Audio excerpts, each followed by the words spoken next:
Now, if you've been watching the mainstream media over the last 3 years, or you've been reading a lot of Twitter, you'll hear quite a bit of talk of fascism. Usually it is used by the left to condemn the right. I'm here to tell you that here in California, fascism is alive and well, and California is a one-party state, and that party is the Democrat Party. Now, surely you don't believe me. Surely you think that somehow I'm making this up. Stop calling me Shirley. But let me show you a few examples of how fascism lives in California. First off, let's go over the definition, because I think a lot of people have the definition of fascism absolutely incorrect. It seems to me that most people feel that the definition of fascism is simply saying the words Donald Trump. Stop saying that, you're making me mad. And in reality, it is very specific. Fascism is a political philosophy, movement, or regime that exalts nation and often race above the individual, and that stands for a centralized autocratic government headed by a dictatorial leader with severe economic and social regimentation and forcible suppression of opposition. Now, the first example that I want to bring up is very recent. It is the kerfuffle between the Governor Newsom and the Temecula School Board. Now, to give you some history of this, the Temecula School Board had been obliterated by the voters some time ago because of its liberal leanings. They voted in a much more conservative school board that more closely aligned with the parents of the area and their own belief systems. Understand, there's a heavy Armenian and Muslim population that is at work here. Now, the Temecula School Board looked at a social studies textbook and deemed it not to be acceptable for children from K through 8. What would be horrible enough to not be acceptable in a school book? Well, the one example that they had put forward was the inclusion of one Harvey Milk. Now, if you live in California, you understand that Harvey Milk has been venerated as some sort of martyr for the LGBTQ agenda. In reality, Harvey Milk was murdered in 1978, and that had nothing to do with his gayness. It had everything to do with the fact that he had a political disagreement. He and Mayor Moscone had gotten together and basically screwed over one of their partners. You screwed me over in 1958 and you're screwing me over now. And that guy didn't take kindly to it and murdered both of them. In reality, Harvey Milk, who always had a penchant for young men with substance abuse problems, was credibly revealed as a pedophile by San Francisco Chronicle reporter Randy Schlitz in his 1982 book, The Mayor of Castro Street. In the book, he outlines a relationship that Milk had with a 16-year-old Mr. McKinley, who then later on in life committed suicide. The Temecula School Board felt that the inclusion of a pedophile in a school textbook was wrong, and they decided not to approve it. This caused Governor Newsom to leap into position and start demanding that they approve the school book. And he further threatened that he would go ahead and pay for all the school books and have them delivered directly to the students, and then bill the school board for those textbooks, and then on top of that, add in a $1.5 million fine. You do what I tell you, nothing else. The school board says that Governor Newsom overstepped his boundaries, and they are not without the state law backing them up here. They cite the Educational Code Section 51100, which specifically requires involving parents and guardians of pupils in the educational process. Furthermore, there is a requirement to promote the involvement of parents and other members of the community in the selection of instructional materials in Section 60002. In this case, the curriculum committee was comprised of 47 people, all of them teachers. There were no parents involved. That's a problem. Now, I just want to go back to the definition of fascism here. It's a political philosophy, movement, or regime. Well, certainly political philosophy and movement applies here. This is the furtherance of the LGBTQ agenda. It exalts nation or state above the individual's rights to have their school systems teach something that follows along with their own morals. It stands for a central autocratic government. Governor Newsom stepped in as a centralized government to stop them, headed by a dictatorial leader, of course, and severe economic and social regimentation and forcible suppression of opposition. Well, $1.5 million fine would be a forcible suppression of opposition. That's a lot of money. That's a lot of money. Now let's go on to the next case. Now I'm going to go into a very quick history of California and the coronavirus pandemic.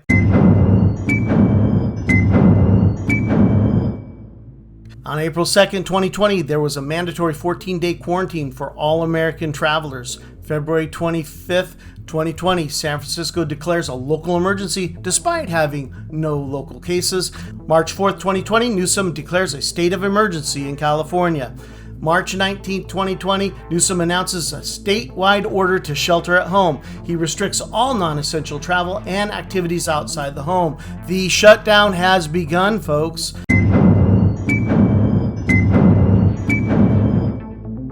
April 1st, 2020, Newsom announces school closures for the rest of the year.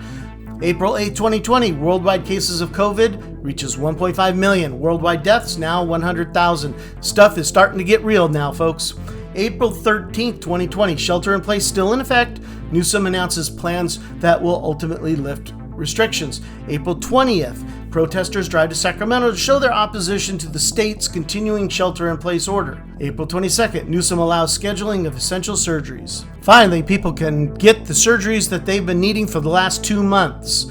April 28th, Newsom once again lays out a plan for lifting restrictions in California. May 4th, Newsom announces Phase 2 of reopening. What happened to Phase 1? I don't know, folks. Apparently, Phase 1 wasn't really there. That was just where we were. Most stores can now reopen with curbside parking only, given that they follow additional safety and hygiene protocols. May 7th, 2020, Newsom again lays out plans for reopening. What was going on before? I don't know. May 12th, Newsom tells restaurants exactly what they will need to do in order to reopen. That's important in the future, folks.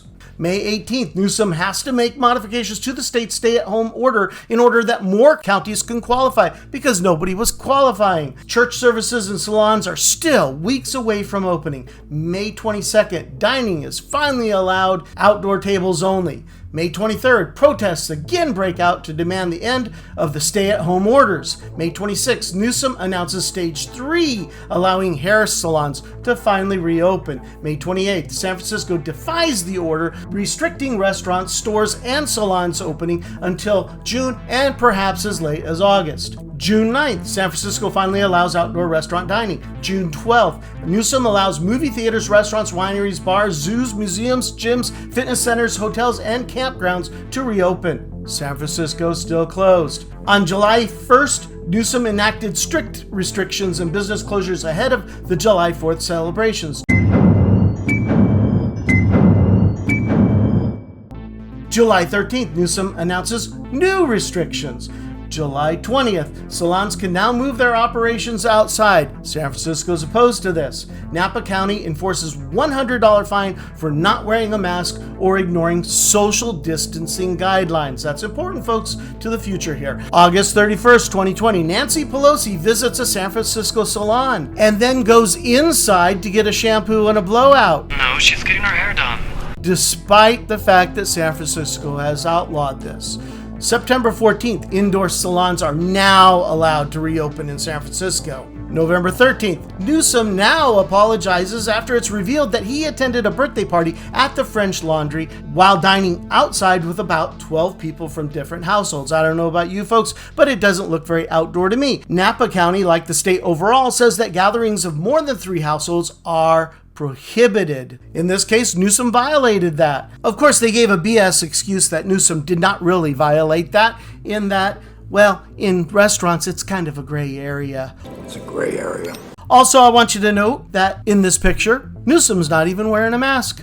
Where's your man? I also want to point out to you that this news came out less than 2 hours after Newsom himself strongly discouraged residents from traveling for the holidays or bringing together multiple households for Thanksgiving. In his words, "I am concerned truthfully that we may get over-exuberant," Newsom said. He then exhorted Californians to, quote, "not let your guard down. It appears to me that somebody's guard is down." November 16th, Napa has a surge of cases. November 21st, Newsom announced a curfew in many counties ahead of Thanksgiving festivities. What happened to reopening? I don't know. It seems a lot of restrictions going on here. Newsom announces that he and his family were exposed to COVID-19 on November 22nd. I wonder where that occurred. I don't know, maybe November 13th when he was at the French Laundry. December 3rd, Newsom announces a new stay-at-home order. What happened to the reopening? I don't know. But this threatens counties if their cases exceed a certain number. December 30th, record hospitalizations in California,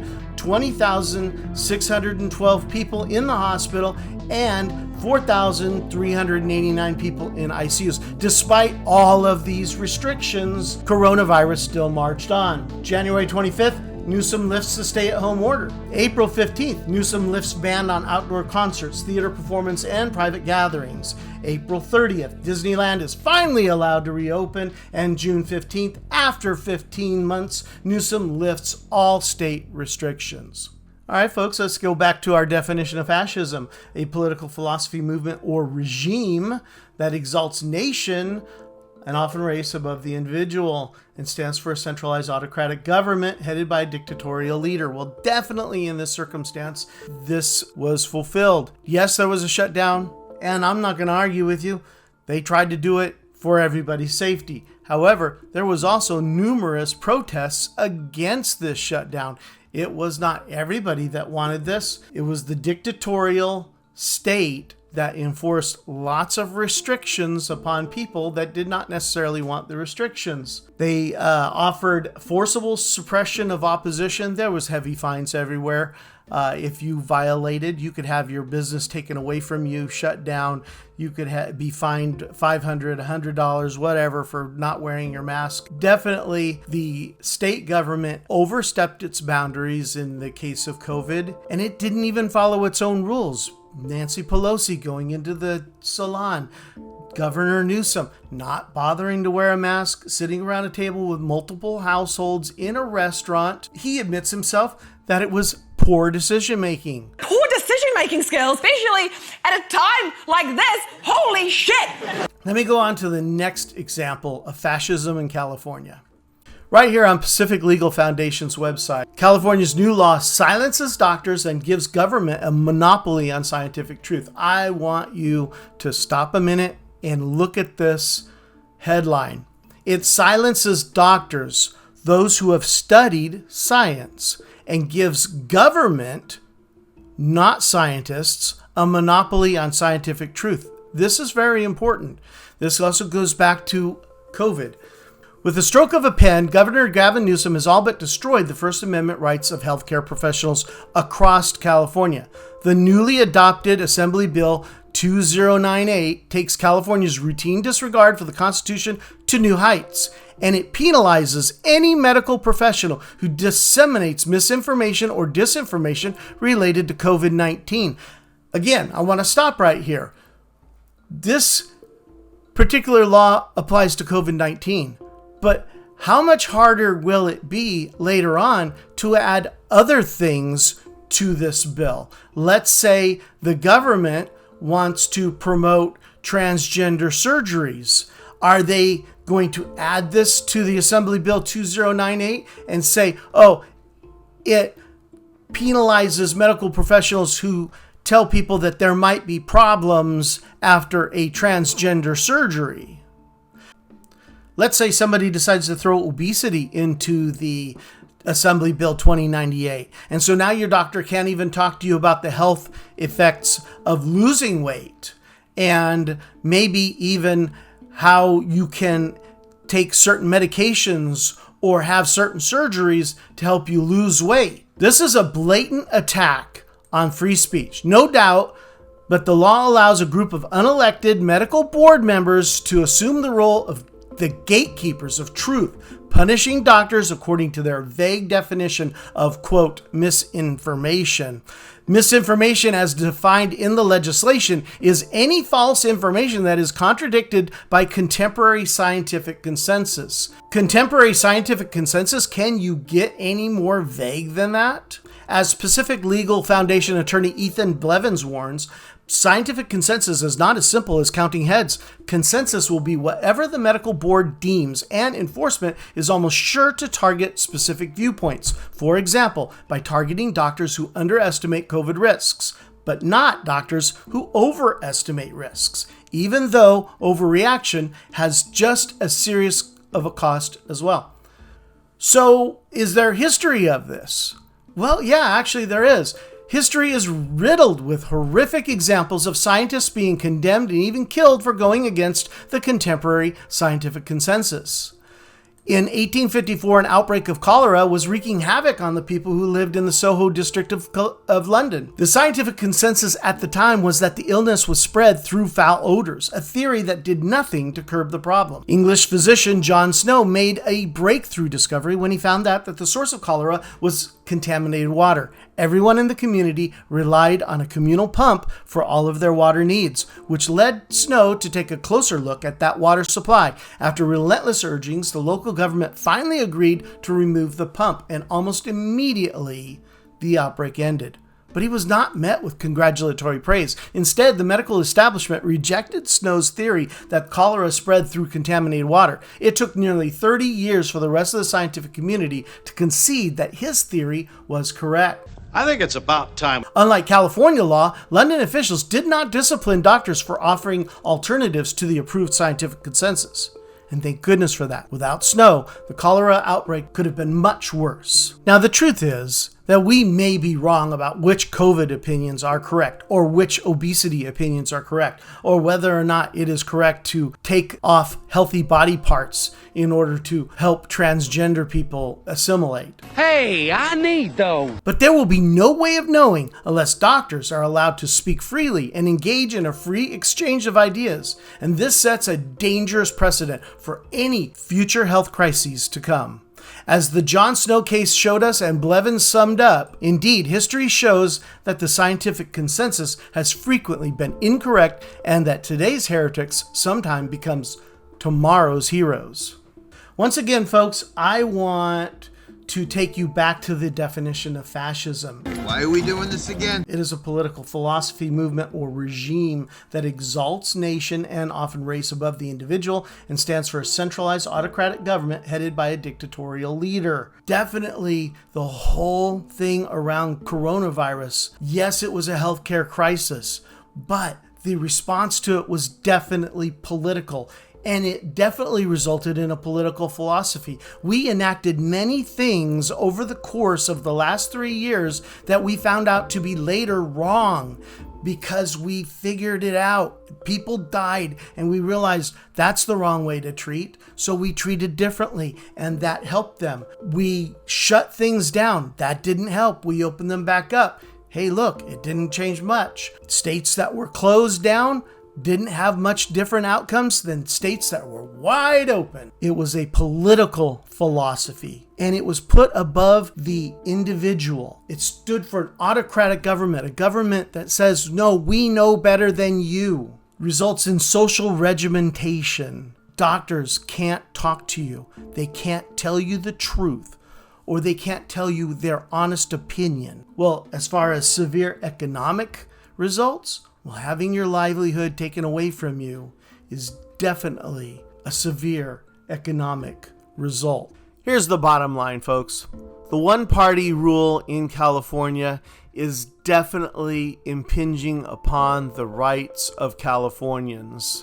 And this is encouraging fascistic behavior from our political leaders. And if we're not careful, they will turn this state into a police state.